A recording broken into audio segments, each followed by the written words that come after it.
Welcome to the 2025 Dialogue, a masterclass series by the HR Association of India. I am Neha Jagnani, and today's session focuses on a skill that can define leadership in moments that truly matter. Our topic today is mastering high stakes conversations from boardrooms to conflict zones.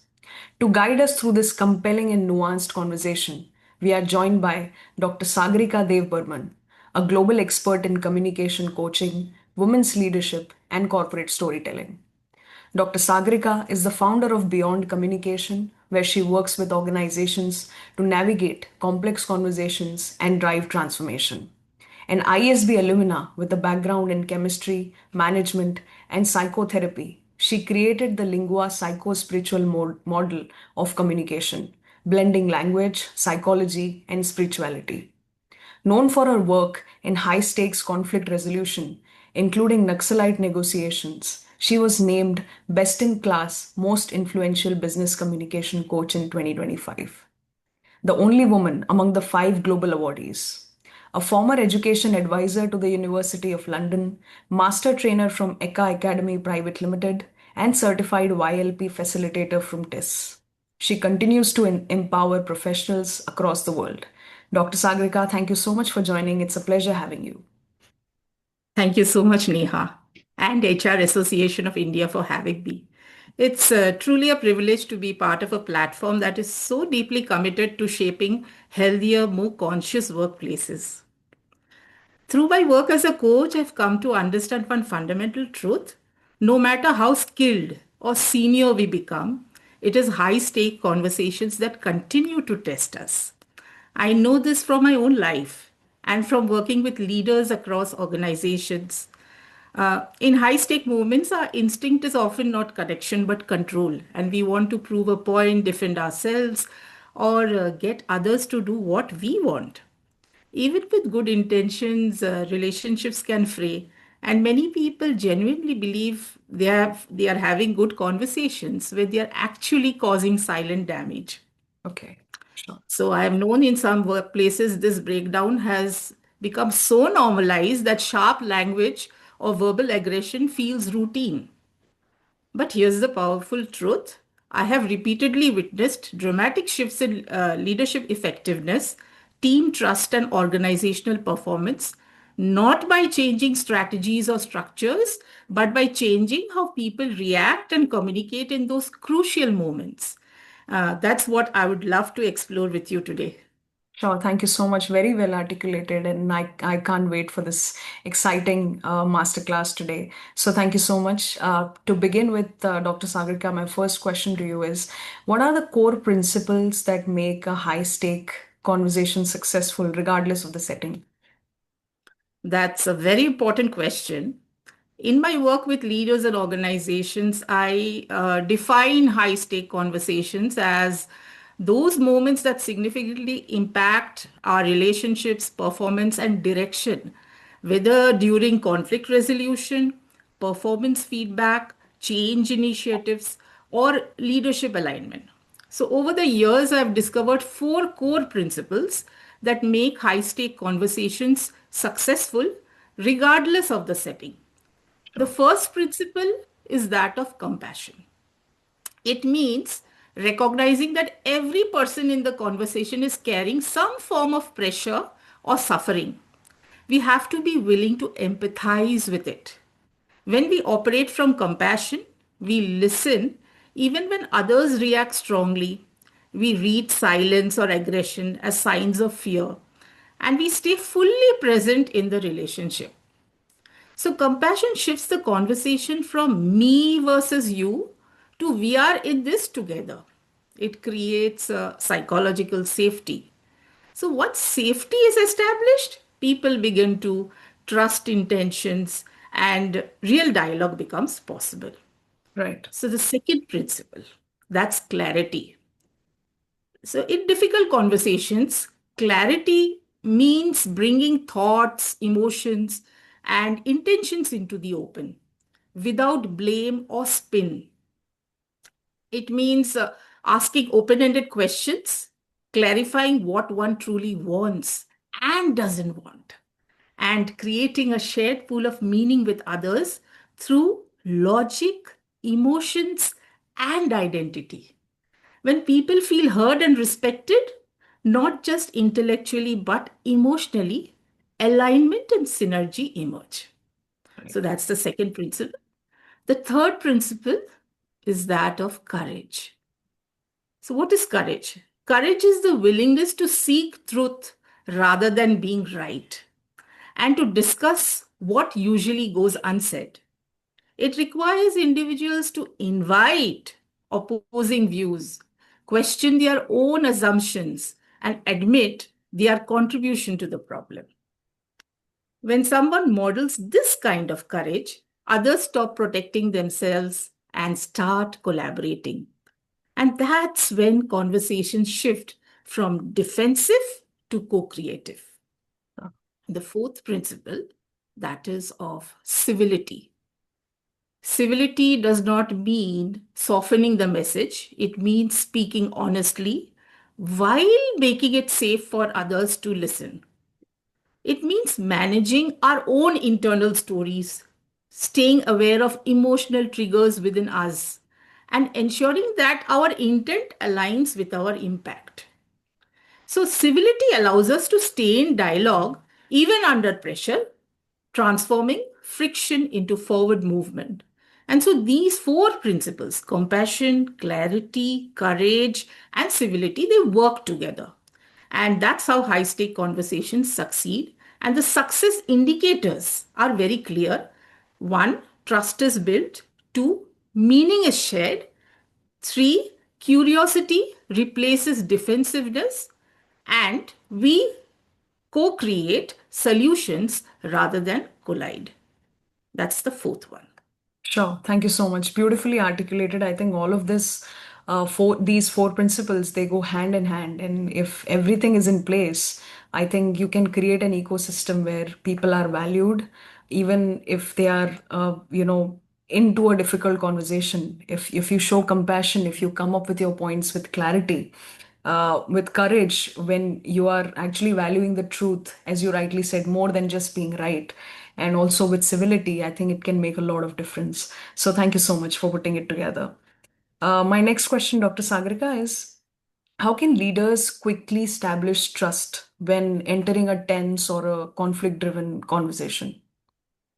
That's a powerful question because in tense or conflict driven situations, what happens is trust is either built or broken in the very first few moments. Before we even speak, people are already assessing us. Our bodies read energy before our minds process words. So when a leader walks into a charged room, the first few seconds set the emotional tone. That is often when stress is highest. People, you're addressing may be angry, withdrawn, or unwilling to engage. And in those moments, logic is actually the least useful tool. Right. What people need first is psychological safety. The sense that they can speak about their frustrations and fears without punishment. That is the foundation of trust. Leaders establish trust quickly by leading with context, not control. So, what do I mean? Communicating context reduces confusion and uncertainty. Instead of, pushing a point of view, leaders should begin by neutrally describing the situation without judgment and using clear intent statements to confirm respect. This signals I'm here to understand, not to attack.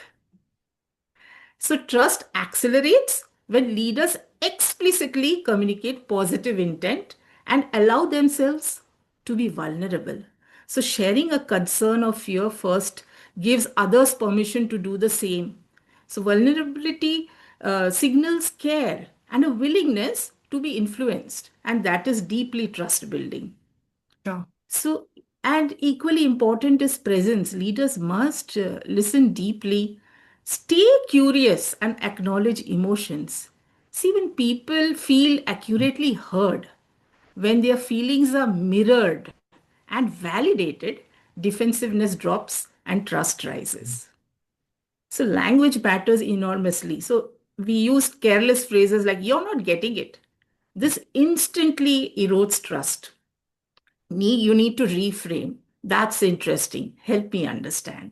This keeps dialogue alive, and it's a shift from a controlling language to a co creative language. Finally, leaders build trust by inviting partnership rather than questioning authority.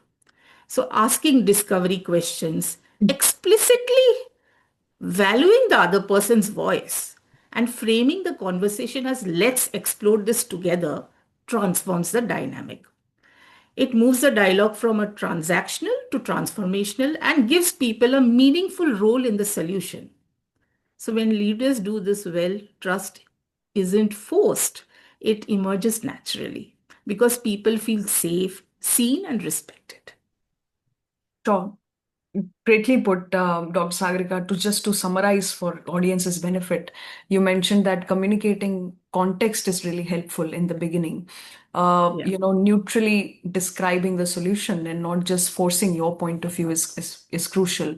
And also, if leaders allow themselves to be vulnerable, it creates that setting that people can also feel that they can share what they are going through. It makes it easier for your team. Listening deeply and also inviting partnership. So, thank you so much. Moving on to the next question. In situations where emotions run high, what techniques help communication constructive? Okay. So, when emotions run high, communication becomes fragile because logic takes a backseat. People stop listening to understand and start listening to defend. That's when conversations either explode into conflict or shut down into silence. And what keeps communication constructive in these moments is emotional regulation, shared meaning, and intentional dialogue. So, first, we must recognize that behind every strong emotion is a story. The goal is not to manage or control other people's emotions, but to regulate ourselves. So, in my LPSC model, the most powerful tool is the pause, a brief moment to ask, what are the facts and what am I interpreting? This pause shifts us from ego and defensiveness to curiosity and empathy, which immediately lowers emotional intensity. And second, we must turn monologues into dialogues. High emotion situations demand that people feel heard. When voices are included, engagement rises and resistance falls, making co creation possible. Thirdly, we have to practice deep empathetic listening. This means listening beyond words, tuning into emotion, energy, and unspoken needs, acknowledging feelings even when we disagree with the viewpoint. Agreement is not required, validation is. Fourthly, practice mindful expression. Ask not how do I win, but what outcome serves the relationship and the larger purpose. So when your intent shifts, the tone and the language automatically follow. So share facts before interpretations, use tentative language, not absolutes, and stay aware of how your words are landing, not just what you intend. So, fifth is if the conversation starts derailing by chance, name the dynamic. Words like, it feels like we are trying to win rather than understand. Let's pause, can instantly reset the tone. You have to create a safe container by setting clear rules of engagement. For example, critiquing ideas is allowed but not people, and ensuring balanced participation. Seventh, shift from blame to contribution. Blame activates defensiveness. Contribution invites learning and problem solving. And finally, eighth, separate intent from impact. Instead of assuming motives, describe what you observed and ask with curiosity. This prevents fear based stories from hijacking the conversation. So, when leaders slow down, stay curious, and hold both truth and relationship with care, Even emotionally charged conversations can become moments of trust, clarity, and transformation. Sure, thank you so much. Beautifully articulated. So there is pause where you reflect and state the facts. There is a dialogue, which, instead of monologues, you should go with dialogues. Empathetic listening, practice mindfulness expression, naming the dynamic and creating that safe place, balance participation, and lastly, separate intent from impact. So beautifully put. Thank you so much, Dr. Sagarika. Moving on to the next question, which is what's the biggest mistake leaders make when they handle tricky conversations and how can they avoid it? Okay. The biggest mistakes leaders make in tricky conversation is an ego-driven need to be right. Uh, Tricky conversations often arrive unexpectedly. Leaders are caught off guard and forced to handle something very emotionally complex in real time without any kind of preparation. So, when that happens, many leaders don't know where to start and instinctively shift into self protection. They either push harder to prove their point or back away entirely, fearing they may make things worse. So, this ego response shows up in predictable ways, like leaders judge others quickly, escalate tone instead of seeking understanding, and focus on logic while they ignore emotions and identity. So, they confuse intent with impact, believing good intentions are enough without realizing how their words, body language, or tone are landing. Curiosity fades and listening weakens. And so over time, what happens is begin the stakes are low, but the tension escalates. Relationships deteriorate, productivity suffers, and leaders, what they do is they attempt to fix people problems through systems and policies instead of having honest conversations. So, to avoid this, leaders must make a fundamental shift from ego to empathy. So, first, they must prioritize psychological safety and transparency. And this means clearly stating intent, acknowledging fears, and being willing to be vulnerable. When leaders test their own assumptions openly and invite challenge, conversations change dramatically. And most importantly, leaders need to develop conversational agility. What do I mean by that? See, every high stake conversation contains three parts: emotion, identity, and logic. So, addressing emotional issues with facts or factual issues with emotion only deepens disconnect. So, leaders must calibrate their dialogue to the moment, the audience, and the emotional stakes. And finally, leaders must remember this: people, they don't remember what leaders say. They remember what they think about what leaders say. So, meaning lives with the listener. Unless leaders pause to validate, link back, and co create shared meaning, they may believe they are communicating, whereas they are actually talking past their people. So, tricky conversations don't break leadership, mishandling them does. So, when leaders move from control to connection, conversations stop being battles and start becoming bridges. Sure, thank you so much. Truly thought provoking. So, this brings us to the last question for today, Dr. Sagarika, which is how can storytelling be used as a strategic tool to influence outcomes in high pressure scenarios? True. Storytelling is one of the most powerful strategic tools in high pressure scenarios because it bypasses logical resistance and it engages emotion and creates shared meaning.